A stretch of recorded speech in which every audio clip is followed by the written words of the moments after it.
Mensaje para la ocasión, que hoy vamos a celebrar la Cena del Señor.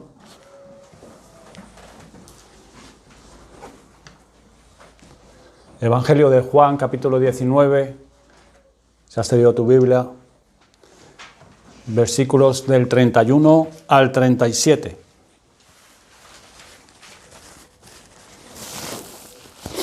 Dice así la palabra de Dios. Entonces los judíos, por cuanto era la preparación de la Pascua, a fin de que los cuerpos no quedasen en la cruz en el día de reposo, pues aquel día de reposo era de gran solemnidad, rogaron a Pilato que se les quebrasen las piernas y fuesen quitados de allí. Vinieron, pues, los soldados y quebraron las piernas al primero y asimismo al otro que había sido crucificado con él, mas cuando llegaron a Jesús, como le vieron ya muerto, no le quebraron las piernas. Pero uno de los soldados le abrió el costado con una lanza y al instante salió sangre y agua. Y el que lo vio da testimonio, y su testimonio es verdadero, y él sabe que dice verdad, para que vosotros también creáis. Porque estas cosas sucedieron para que se cumpliese la Escritura, no será quebrado hueso suyo, y también otra Escritura dice, mirarán al que traspasaron. Los criminales crucificados por los romanos permanecían en la cruz hasta que se pudrían sus cuerpos. Entre los romanos era algo muy usual, pues hay alusiones clásicas a ese horror, mostrando que los cadáveres de las personas crucificadas eran usualmente abandonadas para que fueran devoradas por las aves de rapiña, y ahí se tiraban días y días. Probablemente por deferencia a las costumbres de los judíos, las autoridades de Palestina tarde o temprano permitieron el entierro del crucificado, pero antes no era así. Pero de ninguna manera se apresuraron a hacerlo en este caso, pues no sentían tanta repugnancia ante ese espectáculo como la sentía el israelita, el judío. La ley mosaica, que pueden encontrar en el libro de Deuteronomio, dice así: y si lo colgareis de un madero, no dejaréis que su cuerpo pase la noche sobre el madero. Sin falta lo enterrarás el mismo día. Este mandato conducía a los judíos a desear el entierro del ejecutado, pero había además otra razón, en este caso, para que la tierra no fuese contaminada el sábado santo de la Pascua. Los principales sacerdotes insistieron que los cuerpos de los crucificados fueran enterrados, y por consiguiente que sus muertes fuesen aceleradas, quebrando sus piernas. Sus conciencias no se vieron sobresaltadas por el asesinato de Jesús, pero estaban grandemente conmovidas sus conciencias por el temor de la contaminación ceremonial. Ya sabemos cómo pensaban los fariseos. Y eso nos enseña a nosotros que los escrúpulos religiosos pueden vivir en una conciencia muerta también. Los judíos corrieron a Pilato y le pidieron como un favor el acto inmisericorde de destrozar las piernas del crucificado con una barra de hierro. A veces ese acto era infligido al condenado como un castigo adicional, pero en este caso tenía la intención que fuera el golpe de gracia, acelerando la muerte debido al dolor terrible que causaría y la conmoción que le ocasionaría a esa persona. El odio feroz que sentían contra nuestro Señor hacía que sus enemigos se olvidaran de cualquier ingrediente de humanidad. Sin duda, entre más dolor y vergüenza pudieran causarle, ellos se sentirían más complacidos. Ellos rogaron a Pilato que se les quebrasen las piernas y fuesen quitados de allí, pero no lo hacían por crueldad, sino por acatamiento a los ritos externos de su religión. Ya les he dicho que este rompimiento de los huesos del crucificado era una costumbre romana, y de eso tenemos evidencias, pues hay una palabra en latín que se dice crucifragium, es la palabra en latín, crucifragium, que expresa este acto barbárico. Pilato no dudó en conceder el deseo de los judíos, pues él pensó qué importancia tenía el cadáver si ya había entregado la vida del hombre. Él ya se había lavado las manos, sabía que les había dado a un justo. Los soldados van de inmediato a cumplir la horrenda operación y empiezan con los dos malhechores, los dos ladrones que estaban a ambos lados de Cristo. Y es un hecho llamativo, hermanos, para nosotros, que el ladrón penitente, aunque debía estar en el paraíso con su Señor en ese mismo día, no por eso fue librado de la agudísima agonía causada por el rompimiento de sus piernas. Nosotros somos salvados de la miseria eterna, pero no del dolor temporal. Nuestro Salvador no nos da una promesa que seremos resguardados del sufrimiento en esta vida por causa de nuestra salvación. Es verdad, como lo afirma el proverbio, que todo acontece de la misma manera a todos. Un mismo suceso ocurre al justo y al injusto, al bueno y al malo, al limpio y al no limpio. Los accidentes y las enfermedades afligen tanto al piadoso como al impío. Penitente o impenitente, compartimos la suerte común de todos los hombres y estamos destinados a tener problemas. Así como en una hoguera las chispas salen invariablemente disparadas hacia arriba, pues así con todos los hombres en esta vida. Así que no deben esperar que escaparán de la tribulación porque han sido perdonados, aun si vienen de los propios labios del Salvador y les oyera decir, como yo, este pecador penitente, conmigo estarás hoy en el paraíso. No, hermanos, sino que de su boca llena de gracia viene la advertencia y la seguridad que les sobrevendrán a ustedes pruebas, pues Jesús dice, estas cosas os he hablado para que en mí tengáis paz. En el mundo tendréis aflicción. Hermanos, el sufrimiento no es evitado, pero es convertido en una bendición. El ladrón penitente entró al paraíso en ese mismo día, pero no sin sufrimientos. Digamos más bien que el terrible golpe fue el medio real para el pronto cumplimiento de la promesa de su Señor. Por ese golpe él murió aquel día, de lo contrario habría podido aguantar mucho más en agonía. Cuanto pueda recibir a alguien por la vía del sufrimiento es difícil decirlo. Tal vez la promesa que estaremos con nuestro Señor en el paraíso será cumplida quizás de esta manera, por medio del sufrimiento. En ese momento parecía más que probable, volviendo a nuestro tema, que nuestro bendito Señor debería sufrir el rompimiento de sus huesos, pero le vieron ya muerto. Le agradó en la infinita entrega con la que aceptó su sacrificio dar su vida y por eso ya había entregado su espíritu. El Señor estaba muerto en la cruz. Sin embargo, era de temerse que los rudos soldados cumplieran sus órdenes al pie de la letra. Pero vean, hermanos, no lo hacen. No lo hacen. Y nos podemos preguntar, ¿habrían sentido quizá los soldados mucho espanto por aquel a cuyo alrededor se habían realizado tales prodigios como hallamos en los evangelios? O quizás como su centurión, ¿estaban llenos de temor esos soldados por causa de ese notable personaje? De cualquier manera, percibiendo que ya estaba muerto, no usaron sus mazas. A nosotros nos consuela comprobar que no se entregaron a esa aborrecible brutalidad de romper las rodillas a nuestro Señor, sus piernas.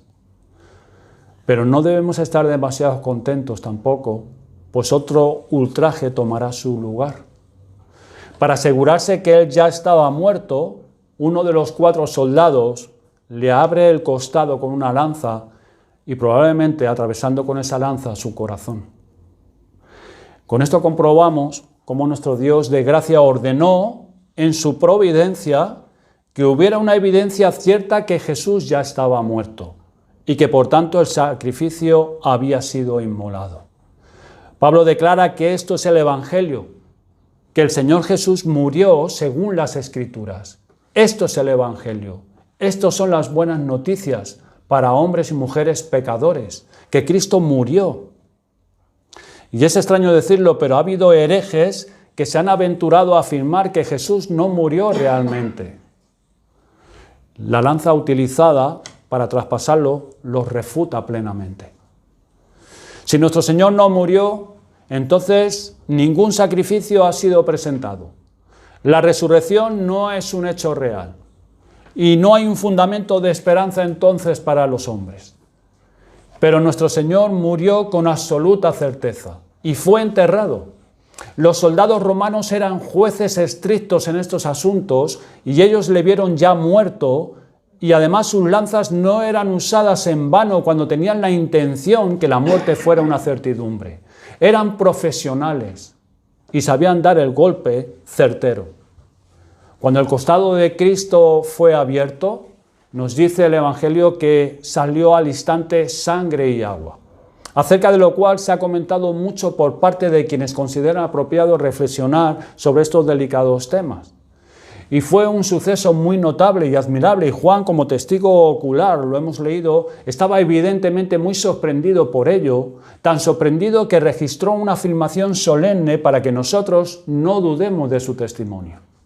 Él estaba seguro de lo que vio y se cuidó de reportarlo en una nota especial para que nosotros creyésemos, como si sintiera que si este hecho fuera creído realmente, tendría un poder de convencimiento que induciría a muchos a creer en nuestro Señor Jesús como el Salvador establecido. Podría entrar en muchos detalles, pero prefiero cubrir este asunto con un velo acerca de lo que significa la sangre y del agua. Para mí es muy poco reverente dar una conferencia ahora mismo, como lo han hecho muchos, acerca de anatomía, cuando es el cuerpo de nuestro Señor el que está frente a nosotros. Así que cerremos nuestros ojos en adoración en vez de abrirlos con curiosidad irreverente. Mi tarea en esta mañana, hermanos, en el día de hoy, es extraer verdad de este pozo lleno de maravillas. Y le voy a pedir que miren los eventos que están ante ustedes, que hemos leído aquí en este pasaje, bajo tres aspectos. El primero es, veamos aquí el cumplimiento de la Escritura. Es lo que me quiero enfocar en esta mañana, el cumplimiento de la Escritura. En segundo lugar, la identificación de nuestro Señor como el Mesías. Y en tercer lugar, la instrucción que el Señor nos quiere dar a cada uno de nosotros. Así que primeramente les pido que comprueben el cumplimiento de la Escritura. Dos cosas son profetizadas aquí. Ni uno solo de sus huesos debe ser quebrado y él debe ser traspasado. Estas eran las Escrituras que estaban por cumplirse. Y hermanos y amigos, es importante considerar el tema del cumplimiento de la Escritura en una época en que la Santa Escritura es tratada con tanta ligereza como en nuestros días. Y se habla de ella como si no tuviese ninguna inspiración, o al menos como si no poseyese ninguna autoridad divina que garantice su infalibilidad. Ustedes y yo no apoyamos tal error. Por el contrario, lo consideramos malicioso en grado sumo. Si fuesen destruidos los fundamentos, nos dice la palabra de Dios, ¿qué ha de hacer el justo? Y nos agrada observar cómo el Señor Jesucristo y quienes escribieron acerca de Él trataban las Santas Escrituras con un respeto intensamente reverente. Las Escrituras es la palabra de Dios, la palabra inspirada por Dios. Las profecías dichas antes de Cristo debían cumplirse. Y las almas santas encontraban gran deleite en reflexionar en el hecho que iban a cumplirse. A lo largo de toda la historia del pueblo de Dios, ellos se deleitaban en esas profecías, en esas promesas que todavía no se habían cumplido en sus tiempos, pero ellos se deleitaban en ello. Quiero que observen en relación a este caso, primeramente, que era singularmente complicado. Tenían un elemento negativo y uno positivo. Los huesos del Salvador no debían ser quebrados y él debía ser traspasado. En el tipo del Cordero de la Pascua se establecía expresamente que ningún hueso debía quebrarse. Por tanto, ningún hueso de Jesús debía ser quebrado. Al mismo tiempo, de acuerdo a Zacarías 12:10, el Señor debía ser traspasado. No solo debía ser horadado con los clavos y así dar cumplimiento a la profecía, horadaron mis manos y mis pies. Él debía ser visiblemente traspasado para que pudiera ser considerado enfáticamente como el traspasado y así cumplirse la profecía de Zacarías 12:10. ¿Cómo, hermanos, iban a cumplirse estas profecías y una multitud de profecías más? Únicamente el propio Dios pudo haber hecho que se cumplieran profecías que eran de todo tipo que se mostraban confusas y aún en contradicción unas con otras. Y hermanos, sería una tarea imposible para el intelecto humano construir tantas profecías, tantos tipos, tantas sombras como vemos en las Escrituras y luego imaginar que una persona en quien estuvieran englobados todos ellos. Pero lo que sería imposible para los hombres ha sido realizado literalmente en el caso de nuestro Señor. Hay profecías acerca de nuestro Señor, acerca de Él y acerca de todo lo relacionado con Él, desde su cabello hasta sus vestiduras, desde su nacimiento hasta su tumba, y sin embargo todas ellas se han cumplido al pie de la letra. El caso que tenemos directamente frente a nosotros era muy complicado, pues si la reverencia al Salvador iba a librar sus huesos, ¿no había de librar también su carne? Si una cruda brutalidad abrió su costado, ¿por qué no quebró sus piernas? ¿Cómo pudieron los hombres abstenerse de un acto violento, siendo un acto que fue aprobado por la autoridad, que Pilato le dijo que tenían que quebrar sus piernas? ¿Y cómo pudieron perpetrar otra violencia que no se les había pedido? Pero independientemente de lo complicado que pueda haber sido este caso, la sabiduría infinita supo cómo completarlo en todos los puntos. Y así lo hizo. El Cristo es el cumplimiento exacto de los anuncios de las profecías mesiánicas. Además, podemos afirmar acerca del cumplimiento de estas dos profecías que eran especialmente improbable que pudieran suceder. Parecía completamente imposible que cuando se dio la orden para que quebrasen las piernas al crucificado, los soldados romanos se abstuvieran de llevarlo a cabo. ¿Cómo podría ser preservado el cuerpo de Cristo después de que se dio esa orden?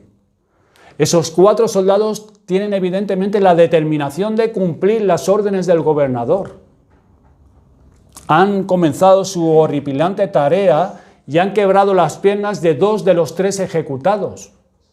Las cruces estaban arregladas de tal manera que Jesús estaba colgado en el centro. Él es el segundo de los 3.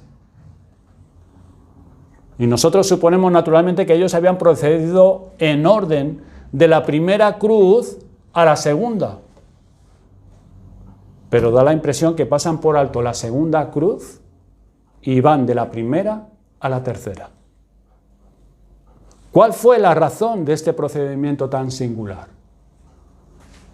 La suposición es, algo muy probable, que la cruz del centro estaba colocada un poco más atrás y que así los 2 ladrones formaban una especie de primera fila. Jesús estaría de esta manera más enfáticamente en medio. Si él estaba colocado un poco hacia atrás, ciertamente habría sido más fácil que el ladrón penitente leyera la inscripción colocada sobre su cabeza y viera a nuestro Salvador y tuviera una conversación con él como la vemos registrada en los Evangelios. Si hubieran estado colocados en la misma fila, esto no habría podido ser tan natural. Pero la posición sugerida parece adecuarse a las circunstancias. Si este fuera el caso, yo puedo entender cómo los soldados estarían tomando las cruces en orden cuando cumplieron su horrible oficio en los 2 malhechores y vinieron al fin a Jesús que estaba en medio. En todo caso, este fue el orden que siguieron los soldados. La maravilla es que no procedieron a su debido tiempo a dar el terrible golpe en el caso de nuestro Señor. Los soldados romanos estaban entrenados para cumplir sus misiones y literalmente. Muchos de ellos eran mercenarios, eran hombres contratados por el ejército de Roma. No todos eran romanos. Y los soldados romanos estaban entrenados para cumplir sus misiones. No estaban con frecuencia deseosos de evitar barbaridades. ¿Puedes verlos decididos a cumplir su encargo? Incluso no están dispuestos a mutilar ese cuerpo sagrado. El soldado romano ordinario estaba tan acostumbrado a las matanzas, tan acostumbrado a un imperio que se había establecido con sangre y hierro, que la idea de la piedad nunca venía a su alma, excepto para ser desdeñada, ridiculizada como un sentimiento femenino indigno de un hombre valeroso. Sin embargo, vean hermanos y asómbrense, se da la orden que quiebren sus piernas, 2 de las 3 ya la han sufrido y sin embargo ningún soldado puede triturar ni un hueso de ese sagrado cuerpo de nuestro Señor Jesucristo. Cuando ven que ya está muerto, no quiebran sus piernas, aunque se les había dado la orden que lo hicieran. Hasta el momento únicamente hemos visto el cumplimiento de una de las profecías. Él debe ser traspasado también. Esa era la otra profecía. Él debe ser traspasado también. ¿Y qué fue eso que vino a la mente del soldado romano cuando en un momento de impaciencia decidió asegurarse que la aparente muerte de Jesús era real? ¿Por qué abrió ese sagrado costado con su lanza? ¿Por qué el romano determinó atravesar el corazón del Señor con la lanza? Él no sabía nada acerca de la profecía. No tenía la menor idea de Eva tomada de una costilla del hombre, ni de la iglesia tomada del costado de Jesús. Nunca había oído ese soldado la noción antigua que el costado de Jesús era semejante a la puerta del arca, a través del cual se abre una entrada a la salvación. ¿Por qué entonces este soldado cumple la predicción del profeta? Aquí no hubo ni accidente ni casualidad, hermanos. ¿Dónde están tales cosas? La mano del Señor es evidente en este punto. Y nosotros deseamos alabar y bendecir esa providencia omnisciente y omnipotente que cumplió así la palabra de la revelación. Dios tiene respeto hacia su propia palabra.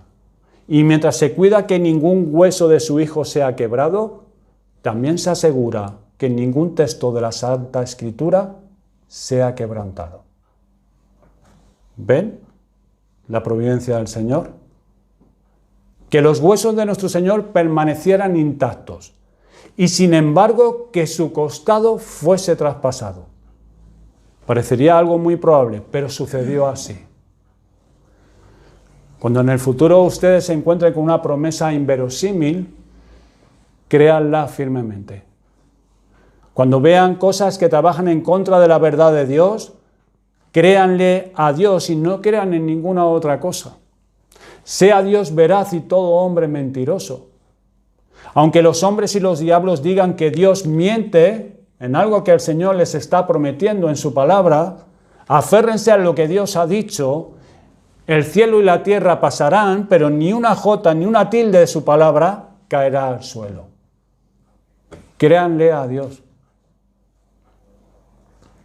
Observen además de lo complicado en lo relativo al cumplimiento de la Escritura, que era enteramente indispensable que esto ocurriera. Tenía que cumplirse estas 2 profecías en nuestro Señor.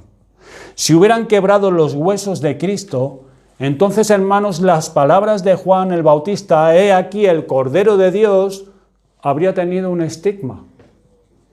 Los hombres habrían objetado, vale, he aquí el Cordero de Dios, pero los huesos del Cordero de Dios fueron quebrados.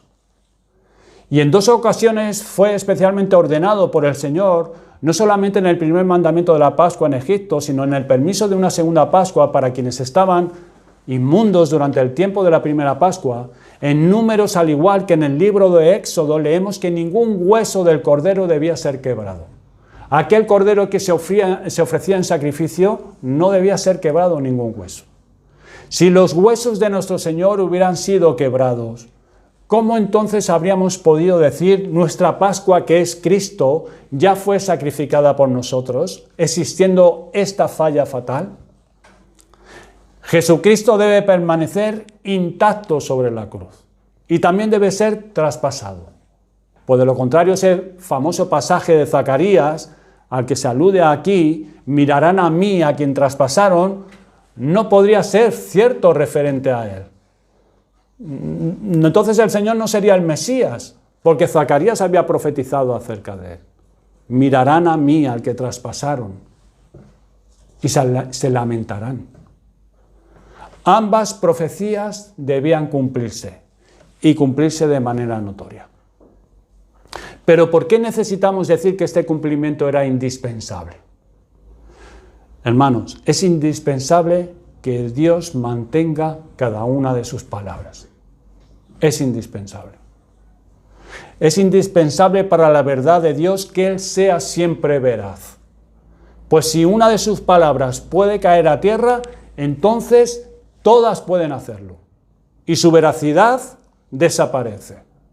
Si puede demostrarse que una profecía fue un error, entonces todas las demás profecías pueden ser errores también. Si una parte de la Escritura es falsa, todas las demás pueden ser falsas. Y no podemos pisar entonces tierra firme. Y la fe no ama lugares resbalosos.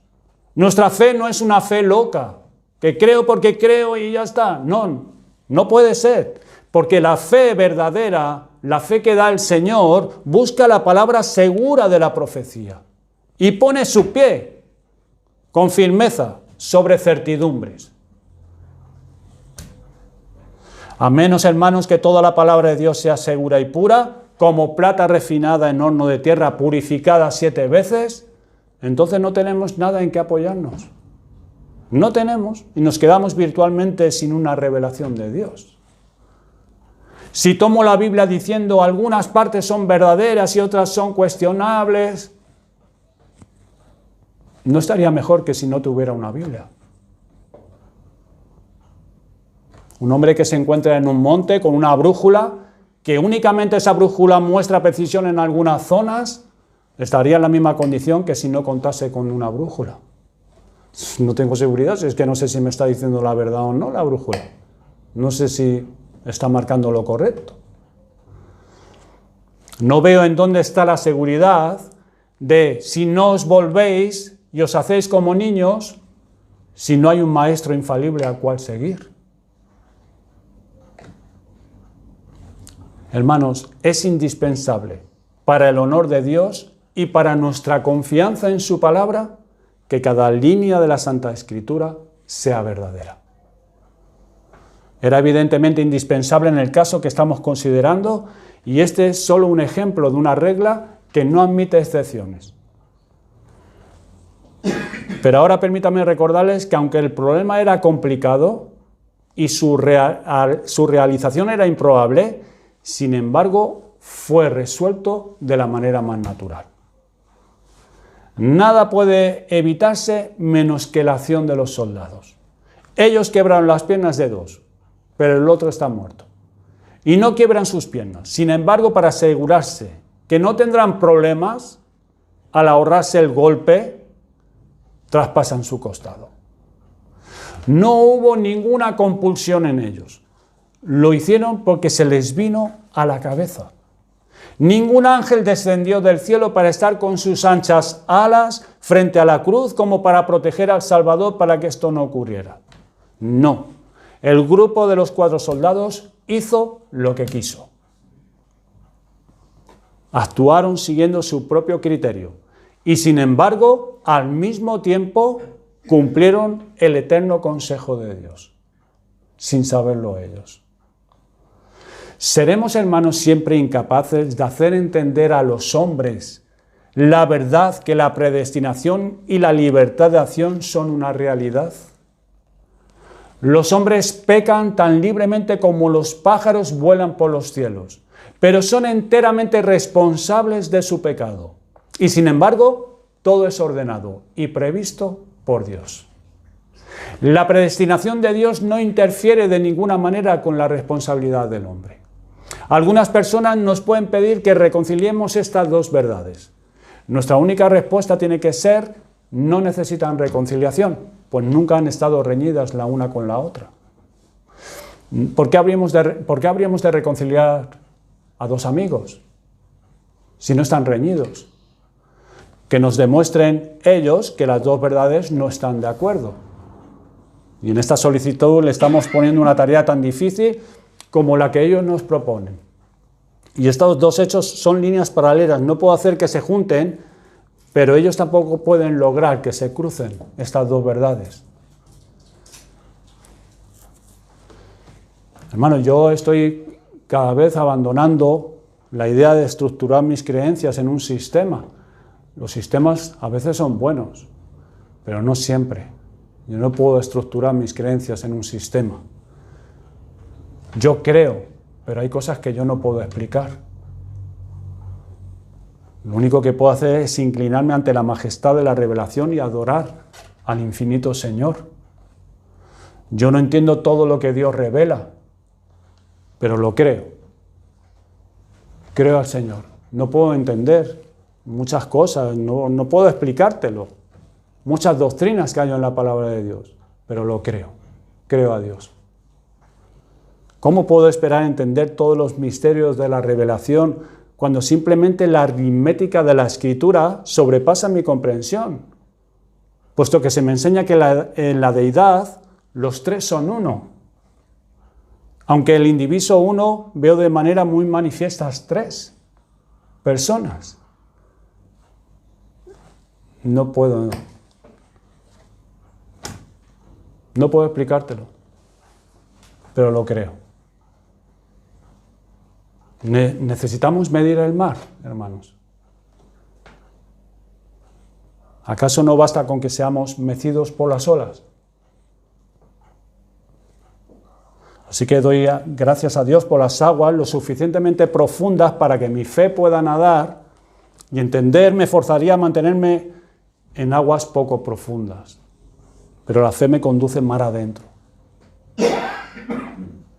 Yo creo que es mayor beneficio para mi alma creer que comprender. Pues la fe me lleva más cerca de Dios de lo que puede hacerlo mi razón. La fe. Creer a Dios.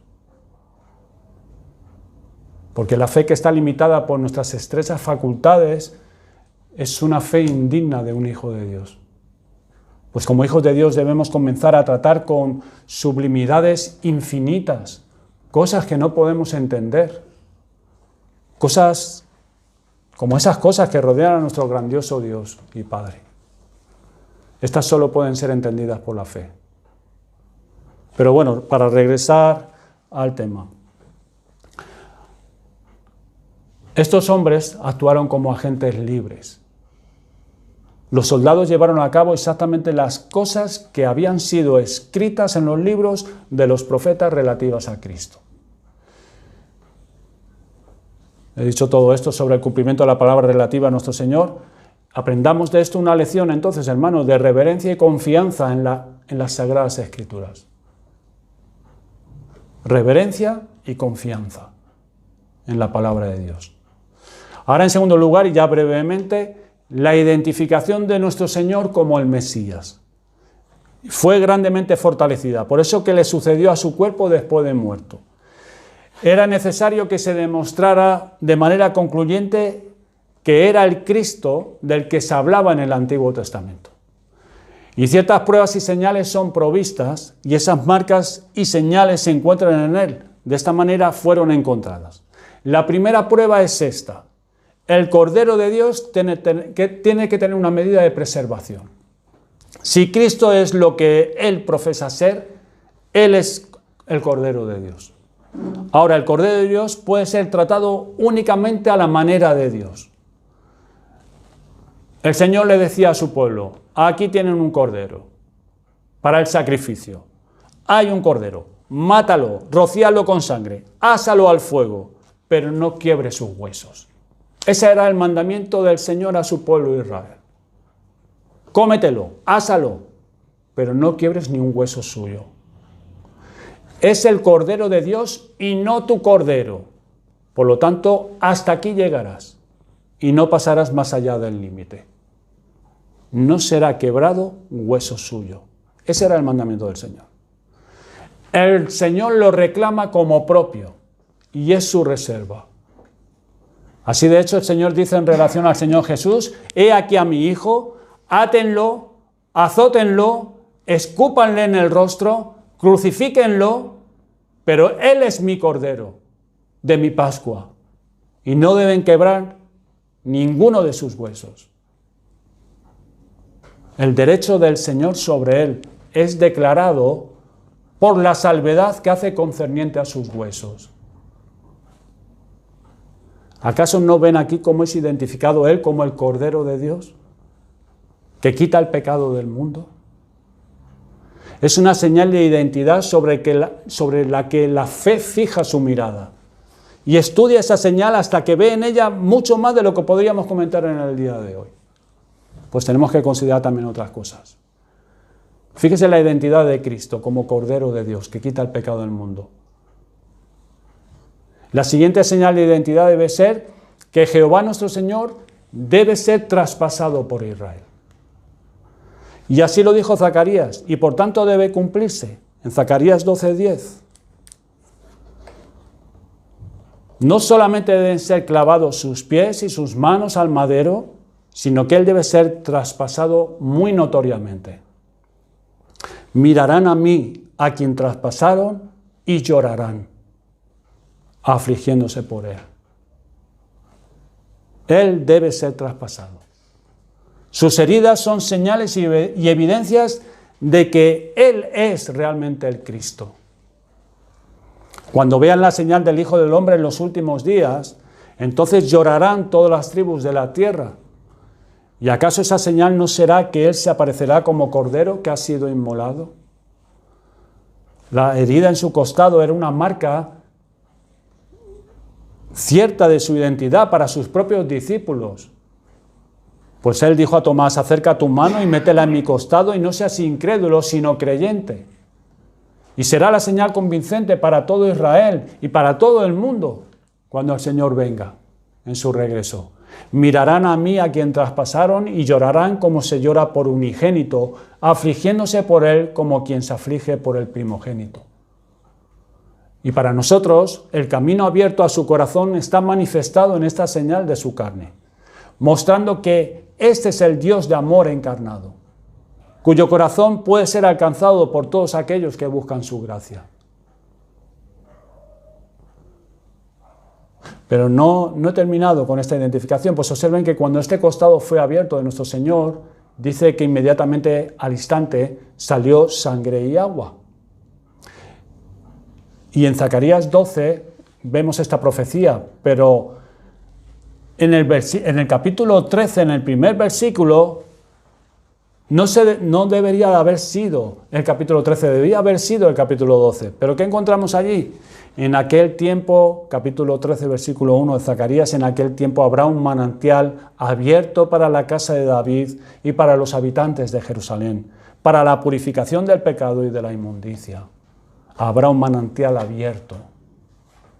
Ellos lo vieron y ese mismo día comenzaron a llorar por él, muchos allí. Pero además ese día se abrió una fuente, hermanos y amigos. Y esa fuente no era otra cosa sino ese borbotón de agua y de sangre que brotó del costado abierto de nuestro Señor Redentor. Y las profecías se suceden rápidamente unas a otras, se relacionan con la misma persona y con el mismo día. Al instante salió sangre y agua. Jehová fue traspasado, nuestro Señor Jesucristo fue traspasado y los hombres se arrepintieron, muchos allí, y contemplaron la fuente limpiadora en un breve espacio de tiempo. Y los hombres que vieron abierta la fuente sagrada se regocijaron de ver en ella la comprobación del sacrificio consumado y la señal de su efecto purificador. Y la identificación es más completa si añadimos un comentario más. Tomen todos los tipos del Antiguo Testamento conjuntamente y encontrarán que la purificación del pecado fue típicamente proclamada con sangre y agua. La sangre fue siempre visible. No hay remisión del pecado sin ella, pero el agua también era sumamente prominente. Previo a los sacrificios, los sacerdotes debían lavarse y la propia víctima debía ser lavada con agua también. Las cosas impuras debían lavarse con agua corriente. Y vean entonces cómo nuestro Señor Jesús vino mediante agua y sangre. No mediante agua solamente, sino mediante agua y sangre. Y Juan vio este maravilloso torrente. Nunca olvidó ese espectáculo, Juan. Pues aunque escribió sus epístolas, seguramente ya en una edad muy avanzada, el recuerdo de esa escena portentosa estaba fresco en él. Suponemos que Juan escribió el Evangelio ya bastante entrado en años. Y sin embargo, cuando llegó a este pasaje, se impresionó como si fuera la primera vez y expresó afirmaciones que no tenía la costumbre de usar usualmente. Dice, y el que lo vio da testimonio, y su testimonio es verdadero, y él sabe que dice la verdad. Así de manera solemne, por decirlo así, dio su declaración certificada ante el pueblo de Dios que él realmente presenció este espectáculo extraordinario. En Jesús vemos a uno que ha venido a expiar y a santificar. A expiar y a santificar. Él es ese sumo sacerdote que limpia la lepra del pecado mediante sangre y agua. Y esta es una parte de la segura identificación del grandioso purificador del pueblo de Dios que vino mediante agua y sangre y derramó ambas de su costado abierto. Así que les dejo estas identificaciones. Y son sorprendentes para nuestra mente, pero son solamente una parte del maravilloso sistema de señales y signos por medio de los cuales es comprobable que Dios atestigua que el hombre, Cristo Jesús, es con toda certidumbre el verdadero Mesías, el Salvador del mundo. Pero debo llegar a una conclusión, observando en tercer lugar la instrucción que nos es dada en todas estas cosas para nosotros. Y la primera instrucción que debemos recibir puede ser únicamente insinuada, como toda la demás. Vean lo que Cristo es para nosotros, hermanos. Él es el Cordero Pascual. Él es el verdadero Cordero de nuestra Pascua. Y ninguno de sus huesos fue quebrado. ¿Y ustedes lo creen? Entonces, si lo creen, adelante, actúen según esa fe. Aliméntense de Cristo. Hagan una fiesta en sus propias almas en el día de hoy, como hicieron que lo hemos leído en Josué, celebrando la Pascua a los 14 días del primer mes. Y era una fiesta. Hagan fiesta con Cristo en sus propias almas. Su sangre rociada trajo salvación. El ángel exterminador no puede tocarles a ustedes. Se han sido cubiertos con la sangre de Jesucristo. El propio Cordero se ha convertido en su alimento. Aliméntense de Él. Aliméntense de Cristo. Quiten su hambre espiritual al recibir a Jesús en sus corazones. Si un hombre come de este alimento, vivirá para siempre. Vivirá para siempre.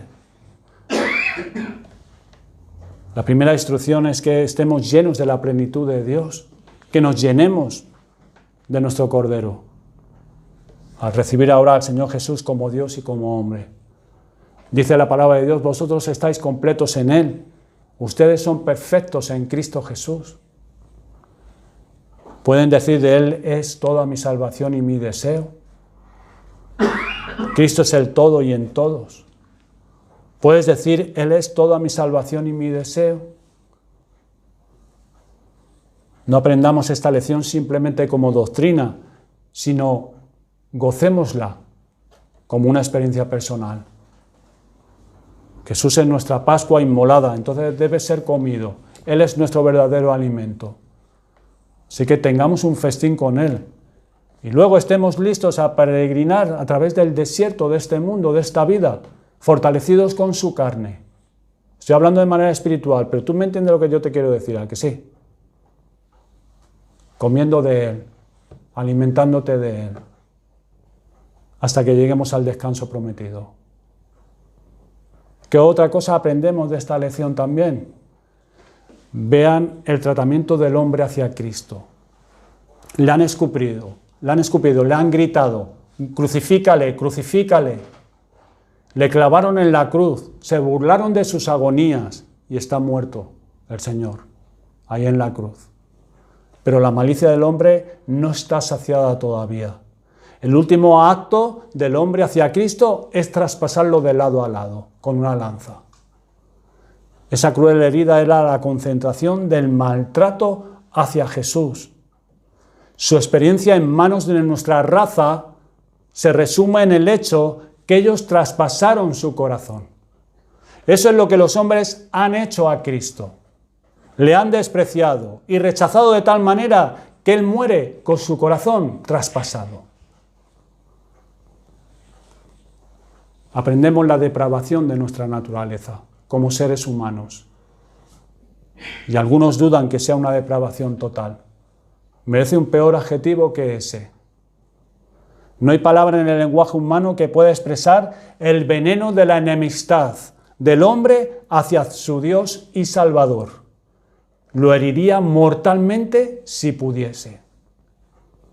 Así que la enseñanza para nosotros, la lección es: no esperen que los hombres amen a Cristo, ni siquiera que los amen a ustedes. A ustedes tampoco, si son semejantes a Él. No esperen que Jesús encuentre la habitación para Él en la posada, ni mucho menos que sea colocado en el trono por hombres culpables, no regenerados. Aun estando muertos, ellos tienen que insultar su cadáver atravesándole con una lanza. Un soldado lo hizo, pero ¿qué estaba expresando? Estaba expresando el sentimiento de la época. Eran enemigos de Cristo. Eso es lo que el mundo de pecadores hizo a quien vino al mundo para salvarlo. Y ahora a continuación aprendemos lo que Jesús hizo por los hombres. En su vida, Él se desangró por nosotros, hermanos. Él se desangró por nosotros. Gota a gota, en sudor sangriento, cayó al suelo. Luego los crueles flagelos hicieron brotar sangre de su espalda, pero como un poco de sangre de vida permanecía cerca de su corazón, la derramó toda antes de partir. Y es una expresión materialista, pero hay algo más en ella que un simple sentimiento. No les quiero dejar un sentimiento ahí. Digo que permanece entre la sustancia de este globo una sagrada reliquia del Señor Jesús en forma de sangre y agua. Puesto que ningún átomo, y esto los más jóvenes que han estudiado física y química, ningún átomo de materia perece jamás. La materia permanece en la tierra aún ahora. Su cuerpo se ha ido a la gloria, pero la sangre y el agua quedaron aquí.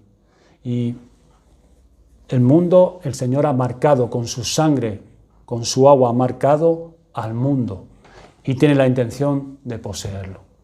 Sangre y agua del corazón del propio Hijo de Dios se ha derramado sobre este planeta oscuro y manchado, y así Jesús lo ha sellado como algo propio y como tal debe ser transformado en un nuevo cielo y una nueva tierra en lo que habitará la justicia, porque el Señor lo ha marcado con su sangre y con su agua.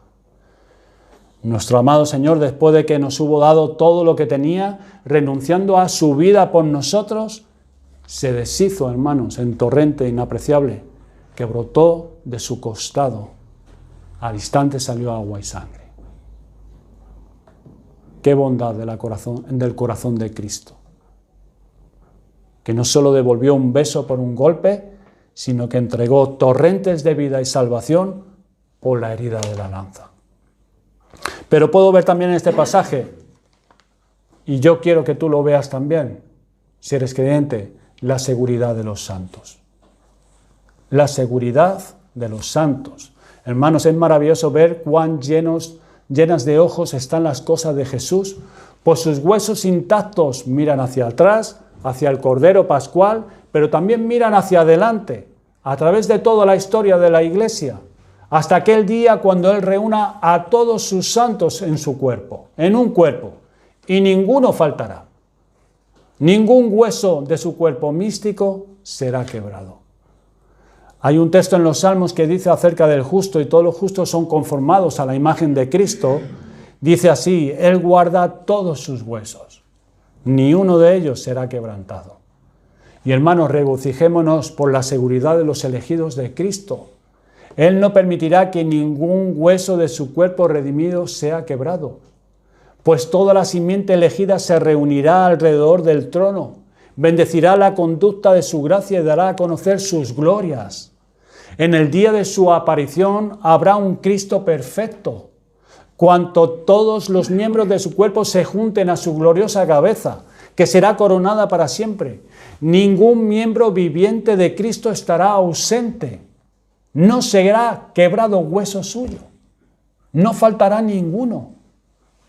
No habrá ningún Cristo lisiado, mutilado, no habrá una redención a medias, sino que el propósito que Él vino a cumplir será alcanzado a la perfección para la gloria de su nombre. No faltará ninguno de los suyos. Ningún hueso suyo será quebrantado, será partido. Pero veo también otra lección, y es la salvación de los pecadores. El costado de Cristo es atravesado para dar a los pecadores la doble cura del pecado, quitando su culpa y su poder. Pero mejor que esto, los pecadores deben quebrantar su corazón por la contemplación del crucificado. Por este medio deben también obtener la fe. Dice el Señor: mirarán a mí, a quien traspasaron, y llorarán como se llora por hijo unigénito. Amigos, nuestro Señor Jesús no vino únicamente para salvar pecadores, sino para buscarlos. Su muerte no solo salva a quienes tienen fe, sino crea fe en quienes no la tienen. La cruz produce fe y el arrepentimiento que exige. ¿No pueden venir a Cristo con fe y arrepentimiento? ¿No pueden ir a Él con fe y arrepentimiento? Vengan a Cristo por fe y arrepentimiento, pues Él puede otorgarlos. ¿Dónde? ¿En qué lugar? En la cruz. En la cruz, mirando a aquel que traspasaron, a aquel que crucificaron. Pero yo no tengo fe, no tengo arrepentimiento, mi fe es... Ve a la cruz y contempla a Cristo, el traspasado. Vengan a Cristo por fe y por arrepentimiento. Él fue traspasado a propósito para que ustedes puedan ser compungidos hasta el corazón, porque así dice la Escritura: mirarán a quien traspasaron y llorarán como se llora por hijo unigénito. Su sangre, que fluye libremente, es derramada por muchos para remisión de los pecados. Todo lo que tienen que hacer es mirar, y mientras estén mirando, esos benditos sentimientos que son las señales de la conversión y de la regeneración serán obrados en ustedes por una mirada de fe, por una mirada a Él. Tendrán fe y arrepentimiento. Qué bendita lección. Pónganla en práctica esta mañana, pero no solamente para los pecadores, sino también para ustedes que son creyentes, que quizás tengas un corazón endurecido también por tus pecados que no has tratado. Tú también tienes que ir a la cruz. Tú también tienes que ir a la cruz. Esto no es solamente para pecadores que no conocen a Cristo. Necesitamos el Evangelio, hermanos. Nuestra tendencia es a endurecernos también por nuestros pecados, a no tratar las cosas, a decir que las entendemos, que sí, que esto, que lo veo, pero no las tratamos. Y nos endurecemos. Y nos endurecemos. Es allí donde para nosotros también hay sanidad para nuestra alma. Contemplando al traspasado, a Cristo, nuestro Señor, quien derramó su sangre por nosotros, hermanos, en la cruz, muriendo por ti, murió por ti, derramando su sangre, siendo castigado por ti. Todo lo que tenemos que hacer es mirar también nosotros. No solamente decir a otros que miren, nosotros también tenemos que mirar. Y mientras estemos mirando, también esos sentimientos harán que ese corazón duro se pulverice, se vuelva otra vez un corazón de carne. Pongámoslo en práctica, hermanos, desde ya, desde esta mañana. Que muchos se olviden del yo y miren al Salvador crucificado y encuentren vida eterna en Él, y otros encuentren restauración en Él. Pues este es el principal objetivo que tuvo Juan al escribir esta historia, y este es el designio más importante de que lo prediquemos. Ansiamos que ustedes crean, los que no han creído, ansiamos que ustedes crean en el Señor y conozcan a Dios, su Creador, como su Padre.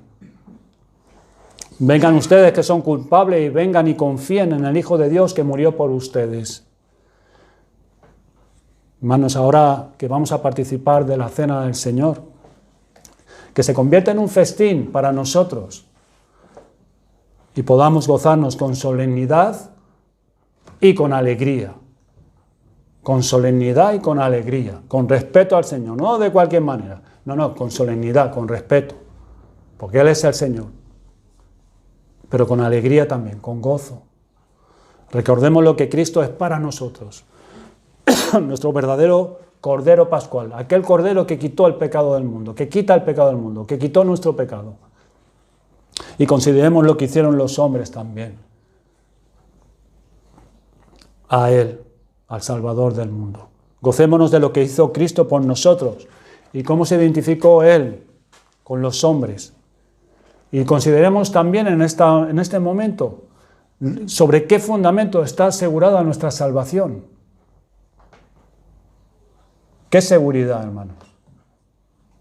Vamos a estar con el Señor para siempre.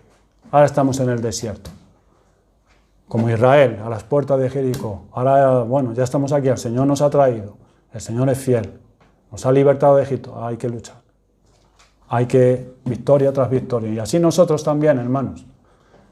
Pero nuestra salvación es segura, porque el Señor la compró con su sangre. Y también recordemos la esperanza en el día de hoy para todo pecador que viene a arrodillarse ante el Salvador herido en su costado, donde fluye agua y sangre, para su purificación y el perdón de sus pecados. Hay vida en una mirada a Cristo. Hay vida. Hay vida en este instante para todo aquel que lo mire. Pues que Dios nos conceda, hermanos, que podamos mirar y vivir y seguir viviendo. Y seguir mirando, pues no solamente mirar una vez, hay que seguir mirando a Cristo siempre. Amén.